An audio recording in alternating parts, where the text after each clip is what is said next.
લક્ષ્ય ન્યૂઝ, એક નજર, એક લક્ષ્ય.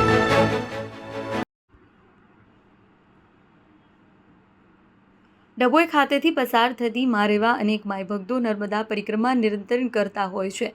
ત્યારે ડભોઈના પવિત્ર યાત્રાધામ ચાંદોદ ખાતે જ્ઞાન સાધના આશ્રમમાં નર્મદા પરિક્રમા નિરંતર કરતા અને ભક્તોને કરાવતા એવા પૂજ્ય દાદા ગુરુ જેઓએ નર્મદા બચાવો નર્મદા છે તેવું સૂત્ર આપ્યું છે. 2000 ભક્તો સાથે આજરોજ પૂજ્ય દાદા ગુરુ ચાંદોદ ખાતે આવી પહોંચતા ભક્તોએ આશીર્વાદ લઈ ધન્યતા અનુભવી હતી. ગુજરાતની જીવાદોરીમાં નર્મદા અનેક ભક્તો નર્મદાના આશીર્વાદ લેવા હતું નર્મદા પરિક્રમા કરતા હોય છે.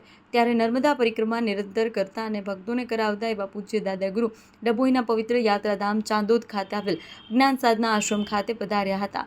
તેમના આશીર્વાદ લેવા માટે મોટી સંખ્યામાં ભક્તો ઉમટી પડ્યા અને હજારો પરિક્રમાવાસી પ્રસાદ ગ્રહણ કરી આ સાથે વાઘોડિયા વિધાનસભાના પૂર્વ ધારાસભ્ય મધુ શ્રીવાસ્તવ પણ ઉપસ્થિત રહી દાદા ગુરુના આશીર્વાદ લીધા. નર્મદા બચાવો નર્મદા છે તેવું સૂત્ર આપનાર પૂજ્ય દાદા ગુરુ જ્યારે પવિત્ર યાત્રાધામ ચાંદોદ ખાતે આવ્યા ત્યારે હજારો ભક્તો તેમના દર્શન કરી ધન્યતા અનુભવી હતી.